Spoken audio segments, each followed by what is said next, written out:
Welcome to Coronathon Demo Day 2. As you might know, Coronathon is an online hackathon to reduce impact of COVID-19 in India. Currently, we are 2 weeks old and we have over 2,600 members and we have 40 plus projects ongoing. Today is our Demo Day 2. This is where we showcase our ideas to the world. Teams demonstrate the progress that they have and make asks from the audience to help them out. Today's demo day will be structured in 3 parts. In the first part, I'll be giving an overview of what has happened in Coronathon since the last demo day, last Sunday. In the second part, which is where we'll have 14 new projects demoing their ideas. And in the last part, we'll have a Q&A with Dr. Biju Jacob, who's the director of the UN Healthcare Innovation Exchange. Today, we are having a very distinguished judging panel. We have Mr. Alok Mittal, who's the CEO of Indify and founding member of the Indian Angel Network. We have Shiva Chinnaswamy from Google Pay India, Dr. Biju Jacob, who's the director of UN Healthcare Innovation Exchange.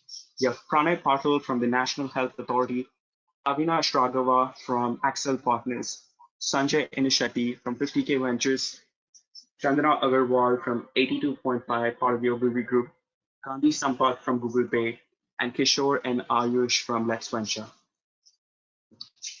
So I'll be starting first with an overview of the existing projects and where we have come since the last 7 days. Can you guys see my screen? Can someone chat? Yes. Satish, we can see your screen. You can go ahead. Okay. So this is part 1, and I'm going to give a progress update on behalf of the teams that pitched in Demo Day 1, which was last Sunday. We're going to start out with some community updates, which we think is great to be shared with the rest of Coronathon and broader public. Google Pay team is considering integration possibilities with 4 of our solutions. These are Safe Zone, Paga, COVID SOS, and Hospital Bed Tracker. We'll be sharing a blog link where you can read more about these projects. We are also very pleased to announce a grant from Gaurav Vaz in his individual capacity of 50,000 rupees to Coronathon projects. We're going to be giving this to 2 teams, Panman and Paga, who will both receive 25,000 rupees each. Congratulations to Panman and Pagar and Google Pay teams as well. So I'm going to move on to updates from the projects. This is going to be really quick, and I'm going to cover the top updates and asks from the community. The first one is Panman, which is a pandemic management software. Since last week, they've onboarded 1 private hospital chain in Bangalore. They're also in talks with three other chains and state governments, and their app is being approved by Google Play. By next week, they plan to acquire 5 private sector customers, trial with 1 government hospital or college, and incorporate tech integrations. Okay, sorry.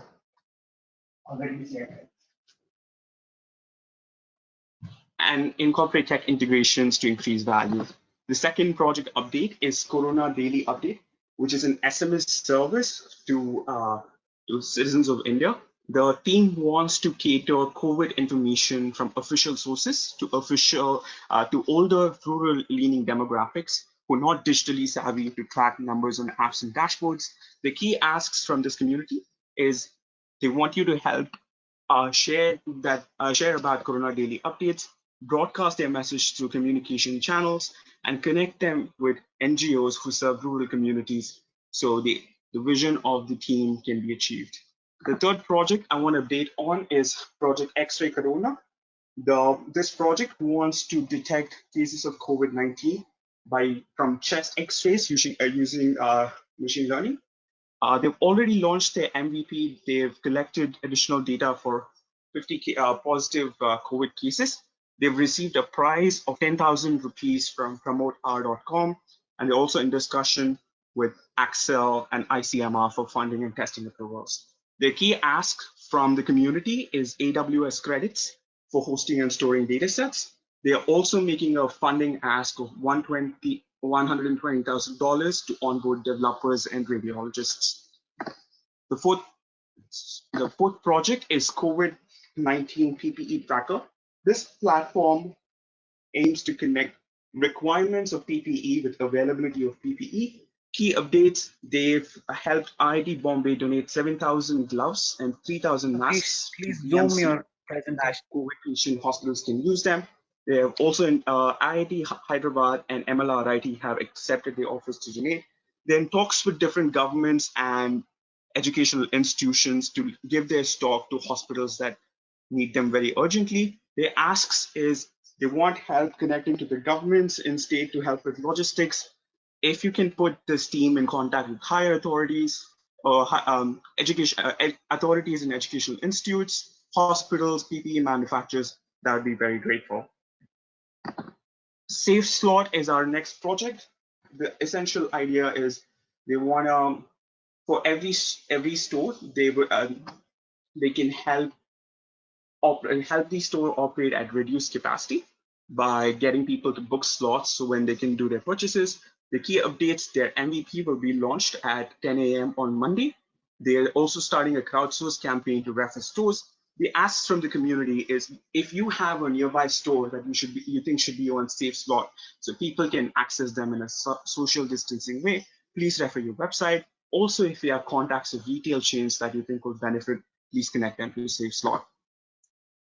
Track COVID-19 is our next project. It's a hyperlocal pin code-based community surveillance tool. What they've achieved is 20,000 users and global outreach in Japan and United Kingdom. They have in translation for different languages, and now they can provide positive cases in Mumbai and Philadelphia. The need from this project is media help to spread the word about this project. And if you have contacts in the Indian government, they would love the support. You can read more about all of these projects on our blog. C19, this is a project to help different parties, government and private sector, share the data in a way that no one loses confidentiality and you can run analytics on them.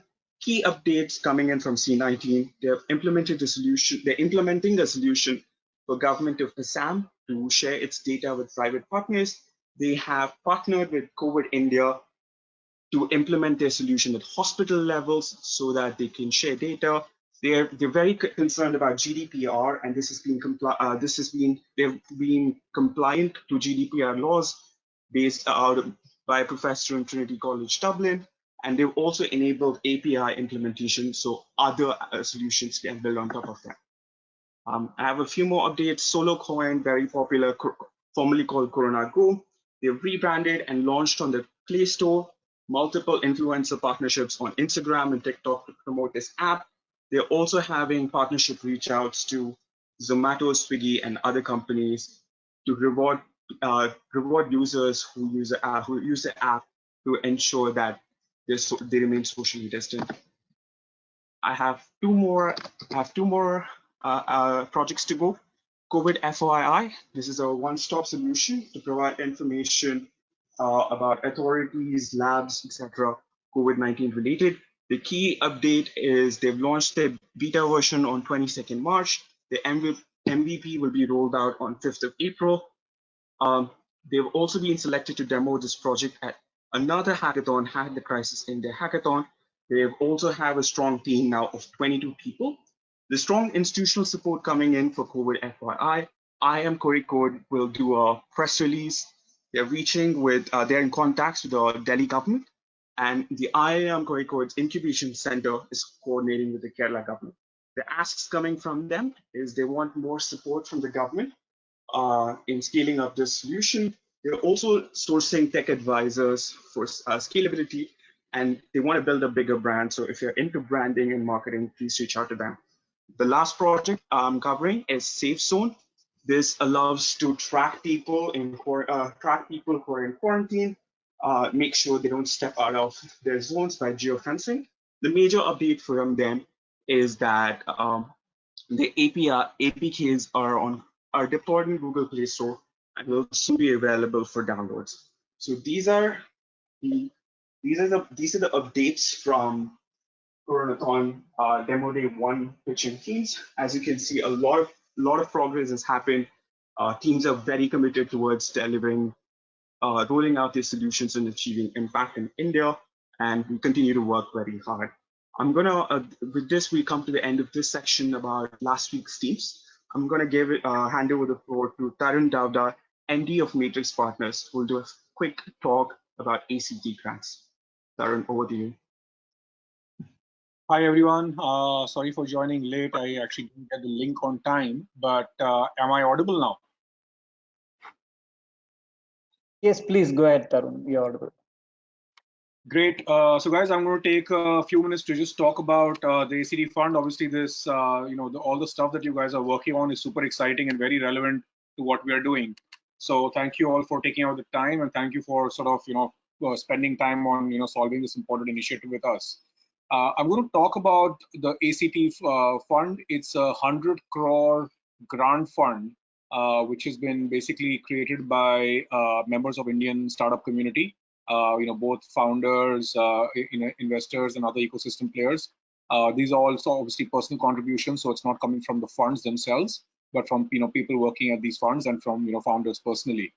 We're looking obviously to help any volunteers or any founders or entrepreneurs that are looking to build solutions to fight COVID or to prevent or slow down the spread of COVID with a relatively obviously immediate impact in terms of what one can see on the ground, right? With obviously given how rapidly this has been spreading, we're looking for ideas that can show impact in days and weeks versus months and years, because unfortunately we don't have that kind of time. So that's obviously one thing to keep in mind as you all are thinking about whether that fund grant is actually relevant for you all or not. The second thing obviously is we're looking for stuff which where the ACT fund, not just the money but the network that comes with it can act as a force multiplier. And I'll actually talk to you about a couple of initiatives that we've already funded, so you got a sense of what might we be looking for. So we're not looking obviously to do any direct handouts, etc., which I know this is not anyway the context of the current discussion, but I'm just putting it out there. So we're looking for scalable ideas, we're looking for capital efficient ideas, we're looking for ideas with immediate impact, and we're looking for, like I said, anything where not just the money but even the network of all the funds and all the startup founders that have come together can help disproportionately scale these ideas to touch millions of lives, right?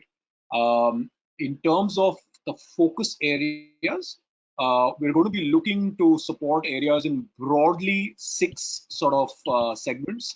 This is not to say we will not be looking at other ideas. So if there are any ideas that fall outside of these 6, please do continue to send those to us at the actgrants.in website. Because like I said, these are where we think the most ideas will come. But if there's something unique that we haven't thought of, we're more than happy to evaluate those as well. The areas that we're looking at right now is, one is prevention of COVID spread. So any ideas that can help reduce the spread of the disease, including any digital tools, any social distancing apps, any contact tracing apps, any telemedicine and education apps, anything that can help slow down the spread of COVID. That's one big area that we're looking to provide the grant to. The second area is scaling testing. As you all know, India is still doing very, very few tests. So we're looking to do anything that will help us scale the speed and help significantly drive down the cost of testing. So whether it's new protocols, whether it's multi-stage testing frameworks, whether it's scaling the current sort of PCR testing capacity, whether it's coming up with new tests that are sort of focused on more antibody sort of methodologies, we're looking to to help scale any of these ideas. The third one is obviously disease management at home. So anything where a patient who's identified as high risk or is identified as testing positive for corona, how do we support those patients at home through telemedicine, through healthcare services at home that will help them get the necessary care and help them recover at home? Because again, the one thing that we all expect will happen is if this continues spreading at the pace at which it's been spreading, we will see a significant and severe shortage of hospital capacity, And so any ideas that will help manage disease at home is a third area we're looking for. The fourth area is obviously helping scale hospital capacity, right? So anything that will, increase availability of hospital capacity, ICU capacity, protective gear for healthcare workers, all of those, things are sort of areas that we are looking to provide grants to. The fifth one is managing critically ill patients. So again, over here, whether it's ventilator capacity, whether it's, helping scale trained staff, whether it's, oxygen supply, whether it's, again, tools for tracking sort of, hospital capacity across the country, stuff like that, right? Anything that the government can use in the case of, where this really spreads much faster than what a particular hospital or a particular, area can accommodate.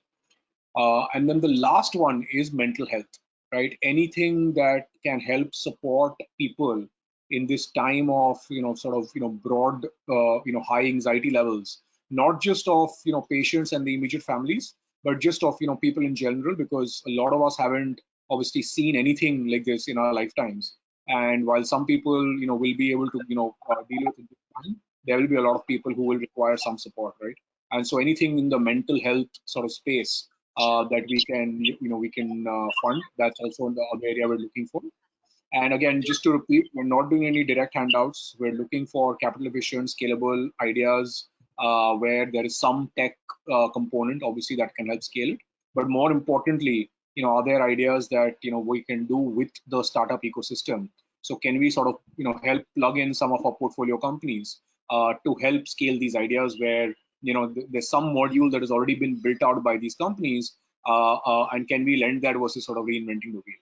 Right. So broadly, I think those are the areas that we're looking to fund. I'm happy to talk about one or two areas that we have already given a grant to, just so that people get an idea of what we're looking to do. But before that, I'll maybe just pause and see if there are any questions that anyone would like to ask.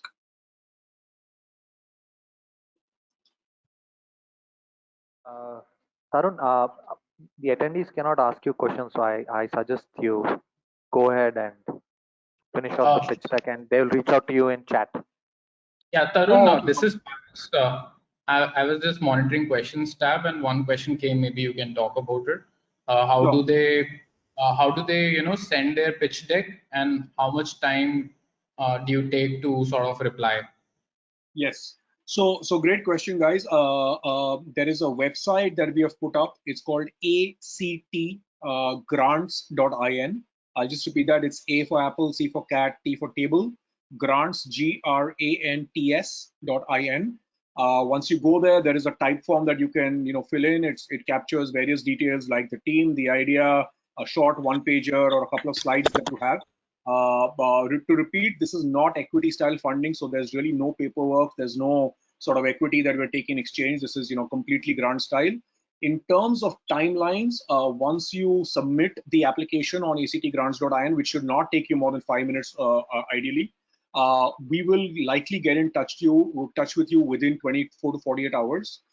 We have a team that is working around the clock. Obviously, we are getting a lot of applications. I think till yesterday, we had already gotten close to 400 applications, and we are actively evaluating applications as quickly as we can. Our ideal goal is that we should be able to get back to you with a decision within a matter of days, and so definitely within 5 to 7 days.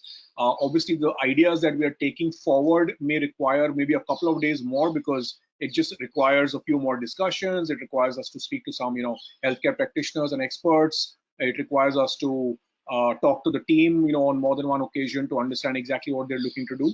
But I would say the idea is to do this within a week, end to end, for everybody. And the money, then once we approve the grant, I think the money should be wired to the respective teams within 24 to 48 hours is the goal. We are doing this through United Way in Bangalore. They are completely set up to wire the funds as soon as we approve the funds from our side. Initial grant would be anywhere between 25 lakhs to a crore, and ideas that we see are working. So when you do the initial grant, obviously there'll be some agreement with the team in terms of what milestones we expect the team to hit and the team has set up for themselves. And if we see that broadly those milestones are being met and the idea is actually working, either we will put in more money, whether it's 2 crores, 3 crores, whatever it may be, or we will tap into other sort of government funds or other sort of foundations that may be more suitable to provide the scale of funding that may be required for these ideas to work. I think where we're seeing the Thanks issue. so much. Tarun. Thank you so much, Tarun. I think we should move on with the demos. I think time we on a Sure. tight schedule. Sounds good. Sounds good. Okay, I didn't know how much time I had, guys, but I hope it was helpful. And again, if you have any questions, just go to actgrants.in and drop us a line. So Thanks, thank you, Tarun. Tarun, We'll for that. circulate the website to the whole audience. Thanks. Thank you. Perfect. Sounds good, guys. Good evening, guys. This is Vivek from the organizing team. So I'll be moderating today's demos. So we have 14 in line for you. We'll be, so thank you for joining us for the second demo day. Like Satish has already mentioned, this is the second week where we are just a 14-day long community that has put out so far. We're working on around 40 projects and we have demoed 18 in the last week, and today we have demoing 14. So I thank you. I thank all the panelists who have joined, who will be, who will be viewing all the demos and helping them out in whichever way possible. So without any further delay, I'll just quickly run through the format. So each team gets 5 minutes, and basing on the questions that we receive in the question section of your photo chat, we will pick up 2 questions and ask the team to answer them. And we'll quickly keep moving. So without any further delay, I'll bring up the first team, which is Quiz Corona, and the lead presenter is Nakul Verma. So let me just quickly make him the presenter. Nakul, I hope you're ready.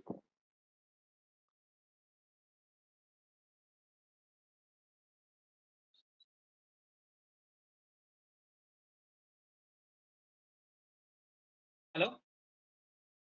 Can you all hear me? Yes, All right. Nakul, we can see your screen. You have 5 minutes, and your time starts now. Great. One second. All right. Hi, everyone. I hope everyone's staying safe.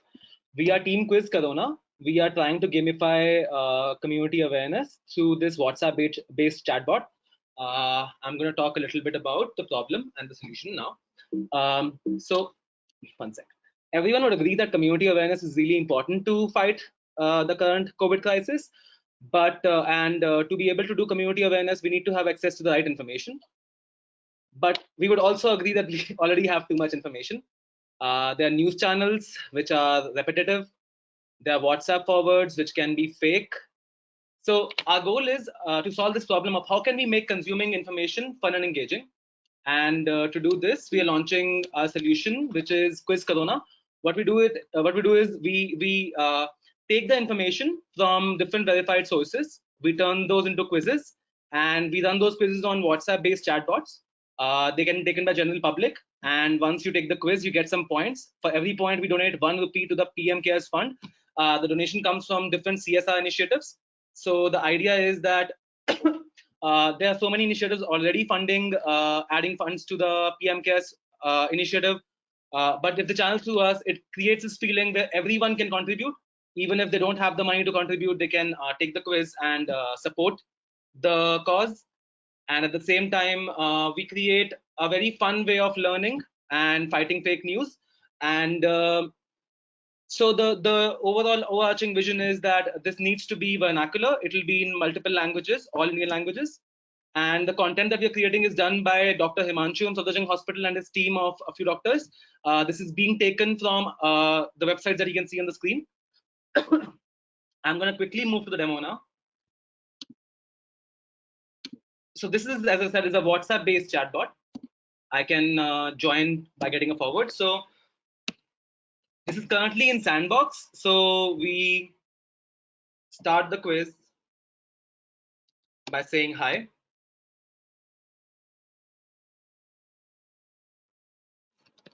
And you can type start.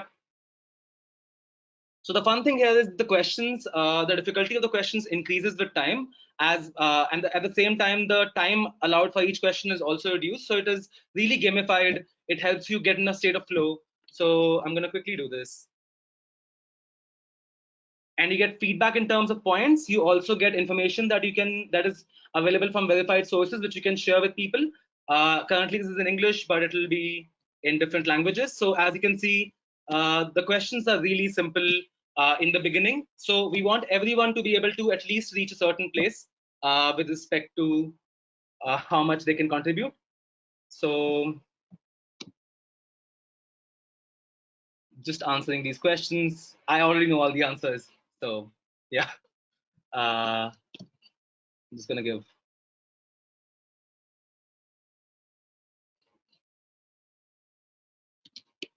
So yeah, currently in the demo, we have 5 questions. And after the demo, I get my score. I'm going to quickly move to, so this is the demo. I'm going to move to the roadmap of what we have in store next. So we plan to, one, add support for multiple languages. The second thing that we want to do is we want to add Twitter integration. So after you take the quiz, we can ask you to add your picture and we can share this on Twitter and then share the link back with you so you can share this with your friends. We want to add location tracking. So for example, you can send your location to us and we can, if we hit scale, we'll be able to show all of this on a map so that government can actually work in terms of creating awareness. The next step is to then take the quiz. 1 minute. 1 minute. Okay, you can take the quiz via IVR, so even people who don't have a smartphone can participate. The team is me. You can reach out to me on swavlambi@gmail.com. In terms of asks, I have 2 requests particularly. I need connects for corporate CSR. I'm already talking to a bunch of people, but if you can help us here, it will be really helpful. WhatsApp Business API, we need launch approval. So anything with the government, we are in talks with different government, different state governments, but your help is required here as well. We need funds to support salaries for the team and infrastructure costs for supporting the bot. I'm up for questions. Thank you so much.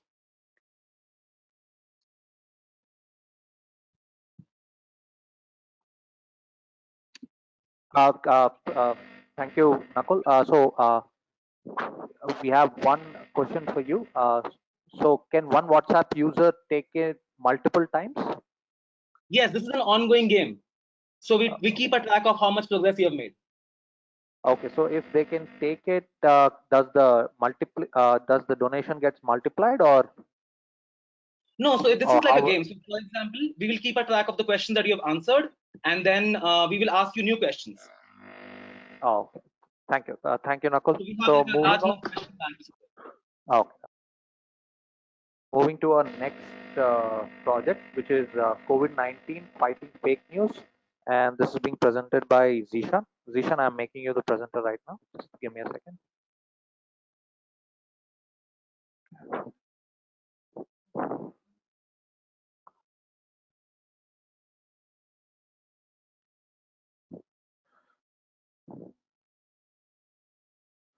Okay.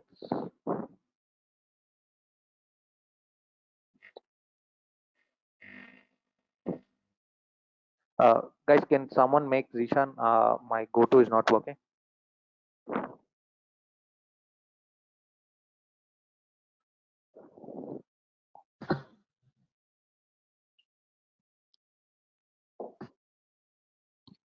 Paras, can you make Zishan the presenter?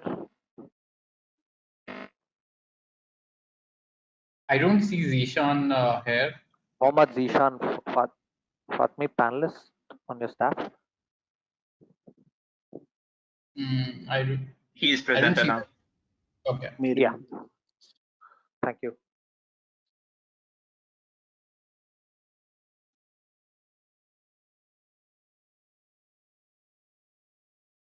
Yeah, am I audible now? Yes. Your time starts now. All right. Hello and good evening, everyone. This is Mohammad Zishan, and today I'll be taking you through our project COVID-19 fighting fake news. So the intent behind this is to fight the menace of fake news and misinformation related to COVID-19, which we believe is a bigger pandemic than COVID-19 itself. So let's take a quick look at the team. So I have Arjun, Anand, Abhijit, Anuj, Dipanshu, Charchit, and even Mr. Paras who held us in technical and operations. We have Alok, Nikhil, Ankur, Amir, and Lakan as fact checkers, and then we have volunteers Hisham, Shidhar, and Neetu with myself as a project lead. So now let's take a quick look at the problem that we are solving. So the problem that we intend to solve is the rise of fake news across multiple platforms, which is WhatsApp, TikTok, Facebook, Twitter, and SMSs. Now, as per Statista, we see that 45% of the people, they are not aware of any fact-checking websites, and only 20% trust news that are debunked by these fact-checking sites. And as per Economic Times, 2019 was a year of fake news in India, which resulted in close to 45 to 46 deaths. Now, why this happens is because people are not aware, people lack clarity, and there is this strong urge to share any breaking news and be a part of the exclusive group. People think by sharing fake news or news related to nation building, they are I mean, it shows nationalism, and there is a psychological factor of fear of missing out. And the other important factor is the lack of time and patience. So people don't really have these in these times. So the types of fake news that we are looking at is fake advisories by and notifications that can be easily photoshopped. We have images, we have memes, we have videos, fake stats, fake reports. We have this KYC update messages from Paytm, SBI, ICICI, and then news items that are misinterpreted by the mainstream channels as well. So let's take a quick look at some of the examples. So on the right hand side, we see some currency notes being thrown, which was shown as people in Italy throwing money, but that turned out from Venezuela, which was due to hyperinflation. On the right, we see Mr. Modi has been selected as part of a task force, and this was reported by a mainstream channel, but this was not the case. There's no task force formed as such. And on the top, we see a particular community uh, with plates and all, and this message was spread as Muslim community spreading coronavirus through saliva by licking plates. But again, this was not the case, as it was a Bora community which was just cleaning the grains and all that stuff. So where we step in is we validate the fake news for you.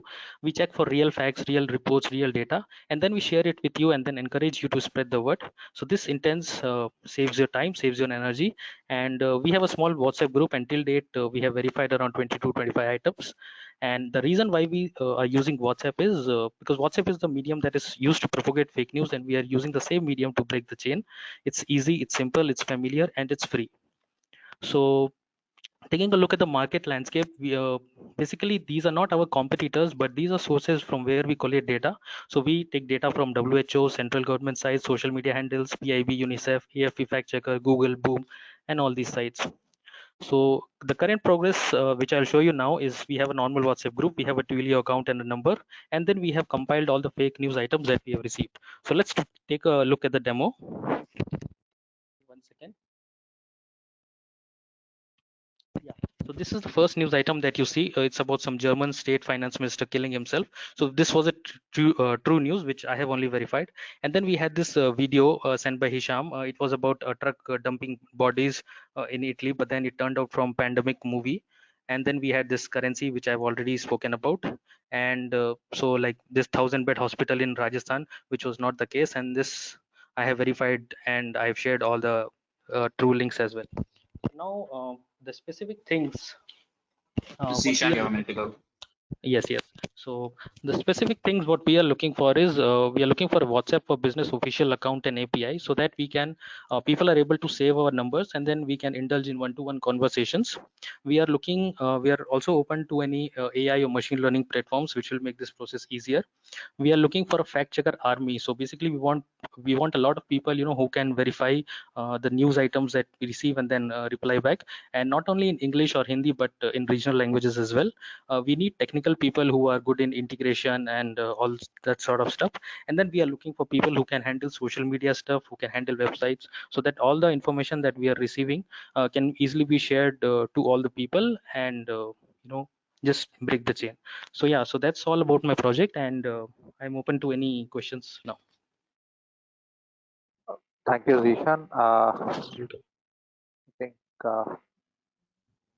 so. What's right now? What is your how is your team organized? So right Sorry. now what we yeah, tell Please me. go on. Please go on. Please go on. So right now we have this small WhatsApp group. So it's a closed group. We have around 13 people, and we have fake news messages coming in. So and then I only either me or Arjun. So we have this team who verifies this. So like this was the latest message that came in. Eggs thrown out due to corona hatch. But then I was not able to view the content, so I'll check it. And then we had this like today 9 o'clock. We have this light switch off thing. So there were a lot of fake messages going on saying it will lead to this, it will lead to that. So then I have shared this link saying all these apprehensions are false. There's nothing to be there's nothing happening as such. So yeah, we have this small group where we communicate, and this is only being being it's within ourselves. But when if we have a WhatsApp account, and we can have direct one-to-one conversations with people. Okay, thank you, Zishan. Moving Yes, on, welcome. next we have is Dushant Reddy with Janta Pass. Dushant, I'm coming to you. I'm making you the presenter.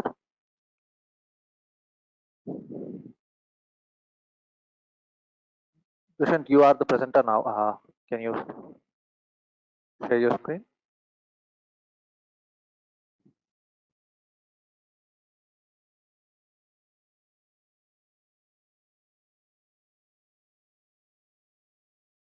Dushant?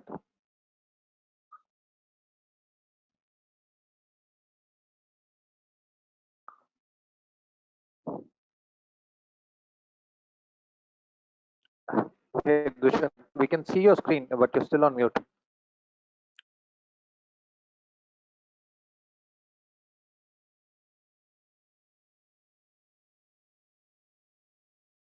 Hello. Hi. Good evening, Hello. everyone. Yeah, Dushant. Good evening. You have 5 minutes. Your time starts now. Okay.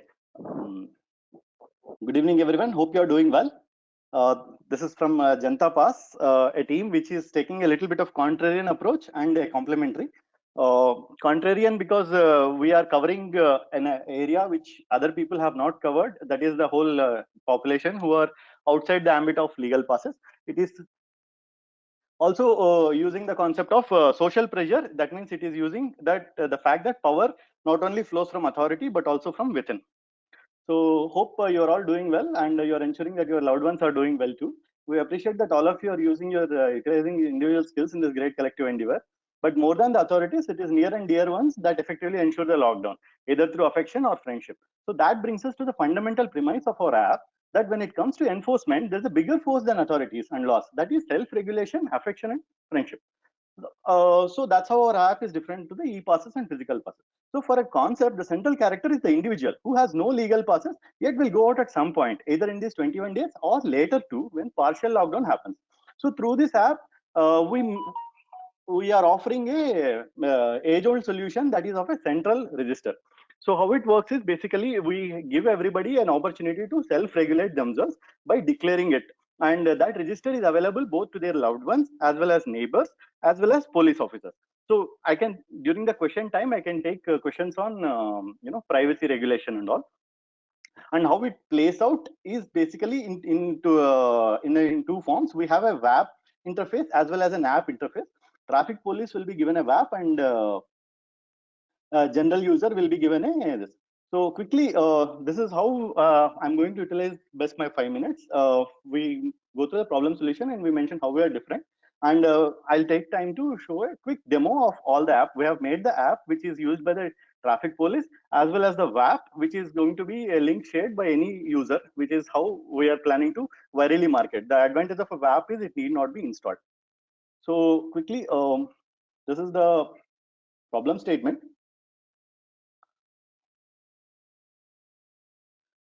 So this speaks about how we are using social pressure, and so the main again and again coming back, this is basically based on the premise that a society and an individual can control more than the police, because we are highly understaffed as a country. So we have done a comparative effect of other solutions also, and how these are different. Hope in case you will be able to go through the links provided in the Airtable and go through our presentation, these differences, as well as if we need more time in the same,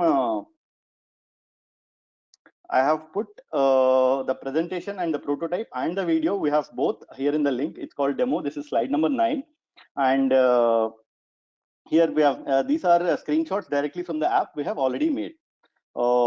Coming back, how it works is so for the web app for the general citizens, so there will be a link. They will before they step out the house, they register that we are stepping out for this specified amount of time, and from which location to which location. That is what the individual does. So in case he is stopped by the traffic police, he need not stop and explain himself all the way. He can just show this app to the traffic police, who already will have a pre-installed app, and the QR code will be read through. So how that QR code is read through and all, we have a small video prepared here. Obviously, we don't have time to run it through, but I just want to show you the last part where on the left side you see the user's mobile phone, and on the right side you will be seeing the police, how they can just scan. This is after the police is verified. Hope you are able to see my screen.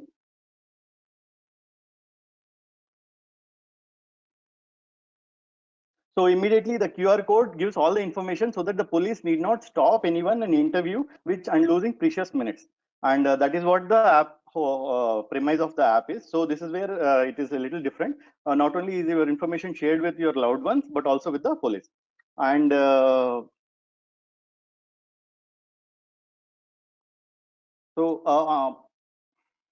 I was able to convey quickly the prototype as well as the video. The links are provided here, and I can take the questions. And Yeah, this 1 is a minute. few things.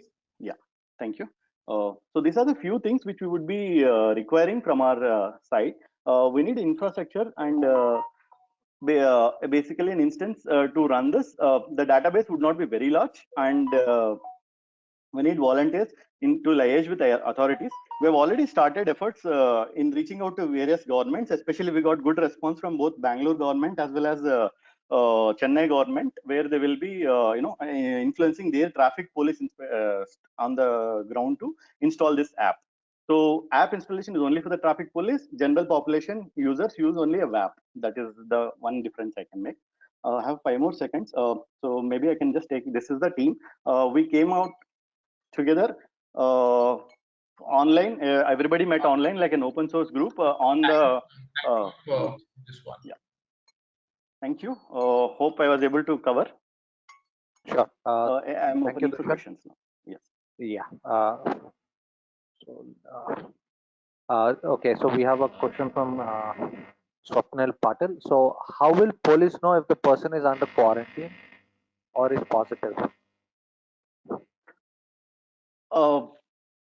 If possible, right now it is not a feature right now included, because it is not only about tracking the quarantine people, it is about tracking the rest of the whole Janata who don't have anything, and they are the largest volume, and we need their cooperation to make this curfew successful 21 days. Even if 5% of the people break the curfew, it won't happen, and none of the apps are addressing them. There are a lot of other apps which are addressing the quarantine.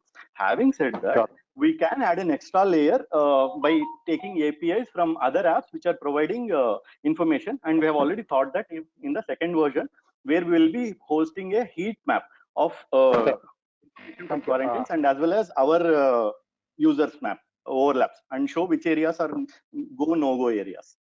Sure. Thank you, Dushyant. Moving on.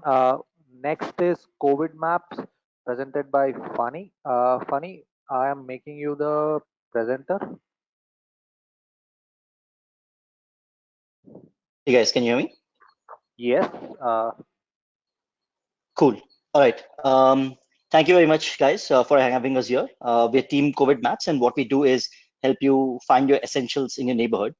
I'm joined by my co-volunteer Amit Goel.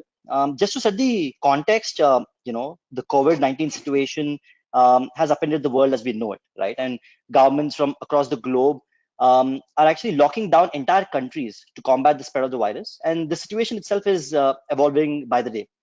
What this leading to is that it's a new paradigm for our daily lives. And one of the big questions which people have on their minds at this point of time is, doodh kahan milega? Right? And of course, what I mean by doodh is not necessarily only milk, but also bread, eggs, medicines, groceries, even ATMs, etc., etc. And while the governments have actually permitted the functioning of these essential services, there are a bunch of actual problems on the ground.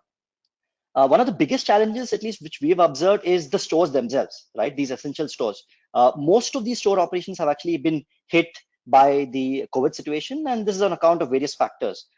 We've all seen sporadic instances of police overreach on the ground. There are supply chain issues, manpower shortage, and just the fear of the virus itself is causing some of these stores to not open, right? From what we understand, more than 2/3 of the stores here in Bangalore are severely impacted by these issues. One of the other things which we've realized is that people are also looking for new markers, which they previously didn't need. For example, one of the things which we see is people are asking about safety precautions. Ira, Hello? అంటే timer పెట్టుకుని దందన అని చెప్పాను, clear ఉండిందా లేదా? Hello? Sorry. Guys, can you hear me? Yeah, you carry on. Carry on, Funny. Yeah. Sorry. The markers are in the form of safety precautions, crowding at the store, what is the wait time, which are typical modus operandi don't support, right? I mean, while we would normally rely on something like a Google Maps or even our own knowledge, these systems no longer work. For example, if you go to Google Maps right now and search for Reliance Smart, it'll show you timings of 10 a.m. to 9 p.m., which is no longer true. And of course, these also don't have information around crowding, etc., which people want. So what's required right now is solution to help people find their essentials in a safe and efficient manner. And what we're proposing is the solution called COVID Maps. So what does COVID Maps do? It's a crowdsourced data aggregation platform which helps people find and update stores in the neighborhood. We launched the web app about 7 days ago. And what it does is it captures critical information around store open close times, stock availability, safety precautions, crowding, wait times, etc., etc. It's fairly simple to use. All you need is a web app and a web browser and an internet connection. So for example, maybe I can just do a quick demo for you guys. So you just go to any web app and present COVID Maps. It opens up your city. Let's say you search for a particular area. You click, and then you find out, for example, shop on, and details around that, right? You can also add a store. For example, pick a nearby store and enter details about them, etc., etc. So I'll just go back to the presentation. Oops, my phone's stuck. Sorry, guys.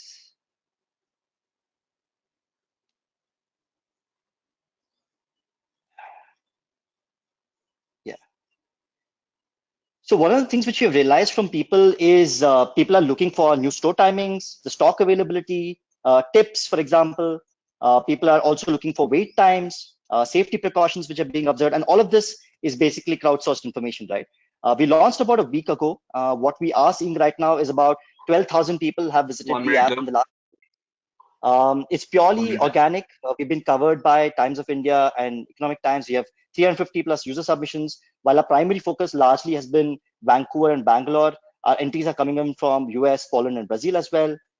You can see the information which people are feeding by themselves completely. This is each marker here is a store which has been updated by people. I'll quickly go to the support which we need. What we are looking for specifically right now is we're trying to build a developer community. We're trying to make this open source for people to contribute. We have a fairly large list of things we want to build. We're looking for legitimate data sources. There's a cold start problem. Take a new city. We have to start from the scratch. So if there are any legitimate data sources which are already available from the government or any other means, we're looking for that. We're looking for support from startups and businesses that could enhance reach. For example, maybe send an email to their user base, etc. And a very minor credits for tech upkeep in the form of Places API or backend. We are a volunteer team. Yeah, and it's largely from our side. So you have a question from Alok Mittal, one of our panelists. How do you build adoption for your tools? What's your plan for that? Yeah, so largely the way we have done it so far is community action. As you see, everything we have done so far is organic, right? It's really heartening to see people help each other. We've sent it out to a few WhatsApp groups and people have spread it to their families and friends, etc. We've also been covered by the media so far, and a few influencers on Twitter also have tweeted about us. And that's largely how we are currently going from an adoption perspective. Also, is there a way for you to use these services on top of Google Maps? So that's something which I'm not really equipped to answer right now. I don't know this specifically, but So we'll do that. Can I actually answer that? Can you guys hear me? Yeah.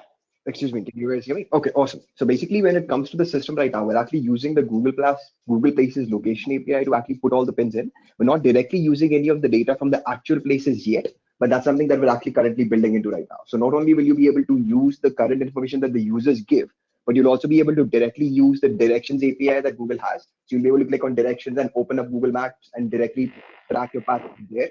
You need either the phone numbers and information that's usually available for a store that we don't actually have you fill in as the user because we have from Google Places. We're going to fill that in the next version that we're literally supposed to release in the next couple of days. All right. Thank you, Amit. Thank you, Funny. So we'll Thanks be a lot, guys. moving to the next project, which is Corona Warriors. Abhishek Datta, I'm making you the presenter.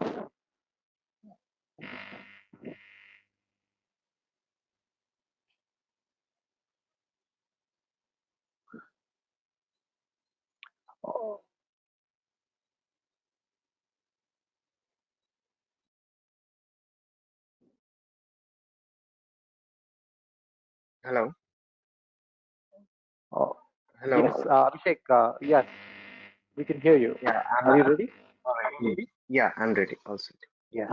Your time starts now.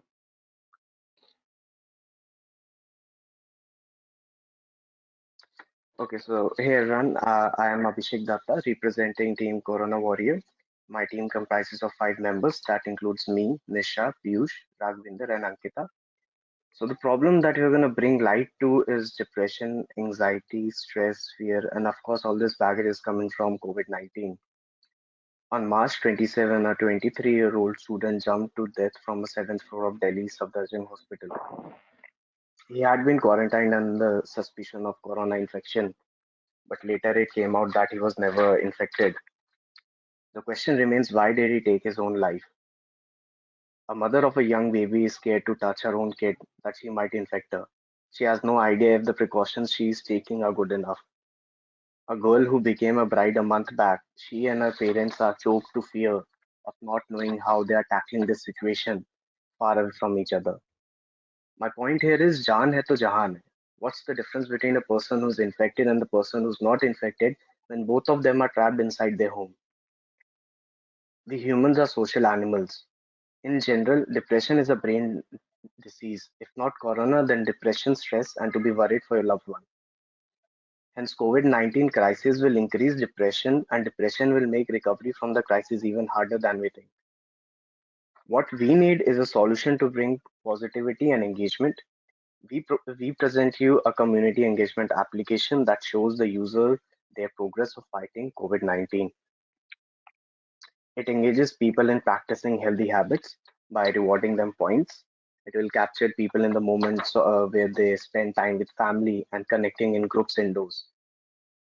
Corona Warrior also provides a space for community discussions where copy paste are not allowed. So, no matter where you are on this planet, home or abroad, together or alone, you stay connected to your dear ones and you get to see the measures they are taking. We've got the product right in our hand, so now I'll quickly make you go through a demo of Corona Warrior.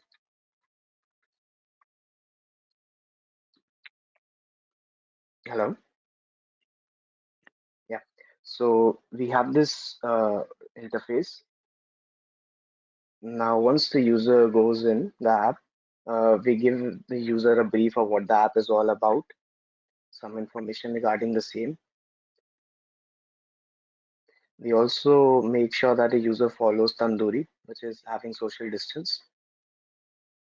And this is the interface of the app where the user has 4 dashboards. Like if a user wants to wash hands, so for every activity that the user performs, he or she will be getting some points. We also set this 30 seconds reminder because since WHO states that a person should hand wash for 20 to 30 seconds. Also, we do give a warning to save water, use required water and save water for life. Once the user starts the timer and the timer will go on and the user will get some points. We do have this timer on the above as well, top left corner, where the timer will go red when it's going to be 2 hours, because in every 2 hours we want the user to wash hands. With that, we are also giving the user something that they should save water. We have another activity which is sanitizing space and staying indoor, spending quality time. So for every activity you do, you can comment, or you can give a description and upload an image for the same. You'll be getting some points. Also, you'll be connecting to a group. So if I create a group, I can create any community where I can have my friends, my colleagues, my family, my neighborhood locality, and we all can be in the group. And the person with the maximum points will be the Corona warrior of the day. Also, we do have this ask Abhishek, segment 1 where minute user ago. can yeah, we do have this ask segment where the user can ask questions in general, and the person who is able to answer the question, they can answer it, but then the copy paste is not allowed. And then we have this trending bar, which states it's a global dashboard where the users globally, the person who has the maximum activity and is taking the best measures to fight COVID-19 becomes a Corona warrior, and his profile is showcased. So we also have this contribute option where you can directly contribute to the PM's fund, right? So that is pretty much about the app. You can join new groups, you can have your gang with you, and you can trace your activities. We also give a push notification every few hours so that the user is constantly reminded to take the right measures. All right, that's it from my end. Thank you so much, guys. Time's up. Thank you, Abhishek. So we have a question for you. So are you launched? What's your stage? So we have the beta version of the app. We will be done by tomorrow, and we'll be putting it up on Play Store. And with the timeline that Play Store is working, I think it's going to take 4 to 5 days. But then internally, we have started circulating the app to friends and families because we don't want to waste any second over it. All this is Okay. created in just 4 days. Thank you. Okay. Moving on. There's a general announcement. Teams who have presented, there are questions being asked in the questions tab of your go-to meeting. Please check and revert back to all the questions that the attendees are asking. Thank you. So the next project is COVID relief from presented by Nasha Mehta. Nasha, I'm giving you the just a second. Vivek, Nasha messaged me for an internet restarting. Try if it's working for her, otherwise move on and we'll get back to her. I think she's offline at the moment. So Pradipta Sarma, I'm moving on to you. Pradipta Sarma is going to present suspect report. Yeah, cool. You have the access. I hope my screen is visible to you. Yes, your time starts now. Yeah, cool. So the application that we have been working on is called Suspect Reporter web application. It's a web app for crowdsourcer information. So the basic idea behind this is to provide people a platform to be able to access and report suspects of the coronavirus. Thinking about this, we had two cases that we really thought about. The first being, I personally stay in an apartment where we had a person who had a travel history and he was having symptoms. He was coughing and he was having fever, but he was reluctant to go to the doctor and also was hiding his travel history. So the two use cases are like the crowd or the social workers. The crowd, in a way, like we have seen people who have symptoms and are hiding them. They may or may not have the disease, but it's always a good thing to be sure. Also, so this platform provides the people access to actually log in and report such cases, which will be taken action on by concerned bodies. Also, there are a few NGOs and social workers who are working in this. They are talking to people and collecting travel history and symptoms of people. This platform can act as a tool for those workers who can collect new data and make reports, which can also be accessed later to change status or view the reports. This is the basic workflow of the application. If a user exists, you can directly sign in, or if not, you can sign up and then sign in. After signing in, you have two options to either report a new suspect or track your previous report. When you fill up the form, it is being saved into the database, and you get back an application ID. Using the application ID, you can go back and track it. If the database fails to save it, we throw an error and the user can try saving it once again. If the user is an admin user, he also has access to some dashboard APIs in which he can see all the reports filtered by location, status, and other filters. We also have an asynchronous job running on RabbitMQ, which essentially does the thing of communication. So we have a scheduled job running at 30 minutes, which collects all the new reports that have come in into the database and sends an email. Currently, the email has been configured into my email, so I get all the reports to my email ID, but this can be changed and configured to anybody which is actually concerned with the thing. The tech behind this application is based on Java 8, the Spring Boot framework. MySQL database has been used for the database. We have used RabbitMQ for asynchronous email sending, and the front end has been developed in Timeleaf, HTML, and CSS. We have a few features, key features in this application. The first being user creation and authentication or authorization is needed for reporting a suspect. The reporter and the suspect details both are being captured. We send scheduled emails. This email can be changed to SMS or whatever form of communication the body is comfortable with. We have dashboard APIs to view and modify data. And this can be extended as an SaaS, which we will be discussing later. Let me just give you a brief demo of the application right here. So this is the login page where you can create a user, or you can log in if you already have one.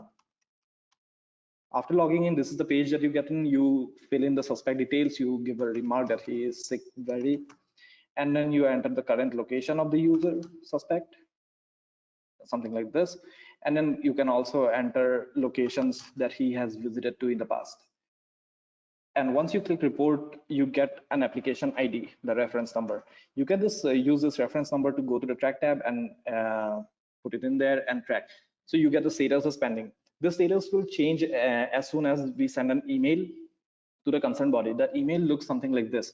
So this is the list of all new reports that have come in at that point in time. This can be changed to a CSV or a better looking HTML format. We also have a few more applications integrated with this, like one minute ago. Yeah, sure. You can add hospitals and also maintain stocks of masks and ventilators that they have. We also have another application which is still in development. That's contact tracing. We enter patient details and the people who they have been in contact with. This can be extended as an SS, this can be used by any body or NGO which needs crowdsource of information, like the crime department, general health department, and stuff. The dashboards and the status code for reports can be configured as and when required. The email can also be configured easily so that anybody can use it wherever required.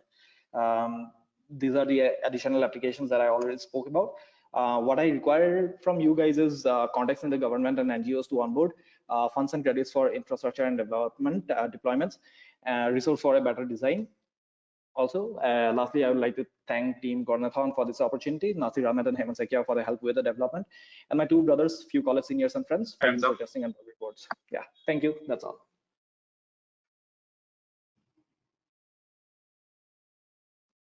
Thank you, Pradipta. So, did you have any interactions with any of the government organizations about your app? So I have been in touch with one of the companies who is probably working on this, but the talks have not really gone ahead too much. I'm still in talks, but I'm looking for people or NGOs who are willing to work on this so that I can do my part. So if someone is reported as a suspect, who's going to verify this information? That's the part actually. I can only provide the database. Somebody, the NGO or the government body who has access to this will be the one who will do the verification of the stuff. So this provides a platform for users. Yeah. Thank you. Moving on, we'll go back to Nasha Mehta, who's going to present COVID relief. Nasha, I'm going to make you the presenter right now. Yeah, okay.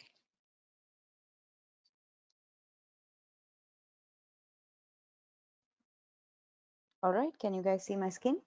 Yes, your time starts now. Okay. Hi, everybody. I am Nasha Mehta. I'm a graphic designer and illustrator based out of New Delhi. And I've built COVID Relief, which is a crowdsourced directory of resources and donation drives to help us navigate the COVID-19 breakout in India.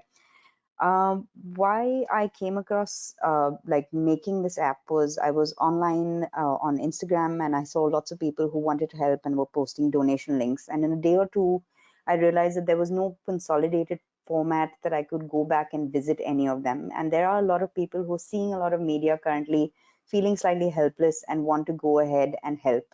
The current system is, the people who want to help reach out to the people and the NGOs that are providing help, the providers giving stuff to the people in need, but there's no real communication happening across the platform. So what we've built is a app that kind of allows you to see everything in one place. We collect our information online from people who submit through a Google Sheet currently. We would like to automate this and have a dynamic backend that kind of takes this in. It currently gets populated into our Excel sheet that we formulate and go through, verify to the best of our ability, and then plug back into our demo site. I'm going to show you the demo quickly. So this is a sample of the sheet that we go through. There's a couple of pages, and you enter it. As soon as you enter everything, it enters this sheet, which is quite robust in terms of like the details that we're collecting from everybody. And then it gets plugged in into our app, which is currently only a mobile app that we're using on Glide, but we would like to move this onto a fully custom built backend system so that we have a desktop access as well. So we have donators, ground volunteers, government help, shelters, therapists, and this resource pool is increasing as the days go by. We can see our donators over here. These are the people that you could donate to. If you click on any one of them, you have their link, what areas they operate in, their contact details. So basically, we're trying to build a full resource of all the things that you could be needing COVID related.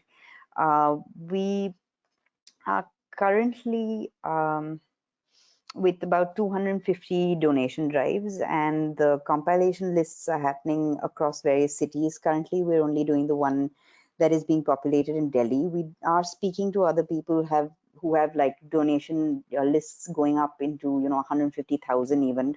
So it's just about integrating our system with their data and making it viewable. We would like it eventually to search by locality so that based on my area, I can populate all the resources that are available.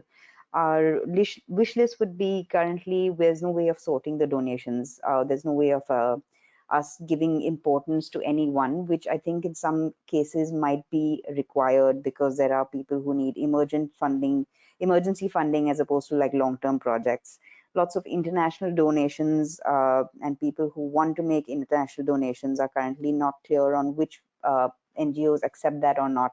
So we do want to include that as well.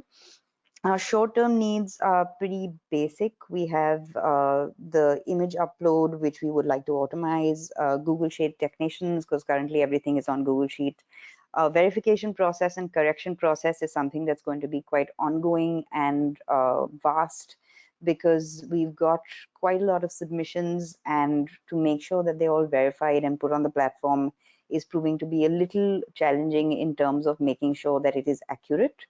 There's a lot of trust-based crowdsourcing that is happening right now. Going forward, we'd like to figure out Nasha, 1 that minute to go. entire model. Okay, and then our long-term needs, of course, is to have a desktop version because we've found that a lot of our users are a slightly older demographic that are more comfortable making donations on a larger screen.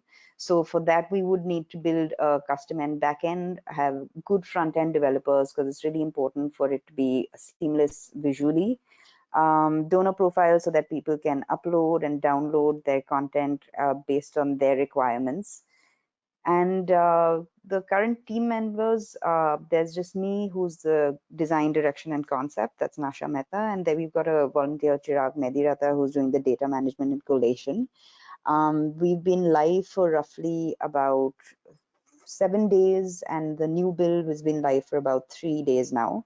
So it's very new. We're going to start collecting our Google Analytics and data to see where we're sitting with everything. So that's roughly where I'm at. Thank you for listening.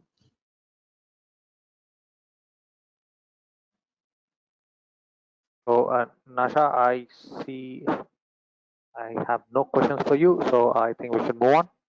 Okay, great. Thank you. Just another general announcement. So we do have a, Q&A session with Biju Jacob, who's a Indian Director of United Nations Health Care, if I'm not wrong.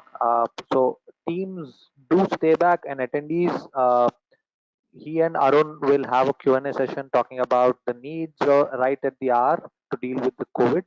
So do stick around. Thank you. Moving on, it's Praneeth from COVID Safe. Praneeth, I'm making you the presenter now.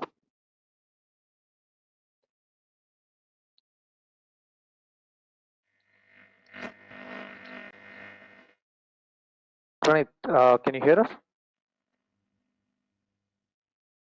Yeah, am I audible? Yeah, we can see your screen as well. So your time starts now. Sure.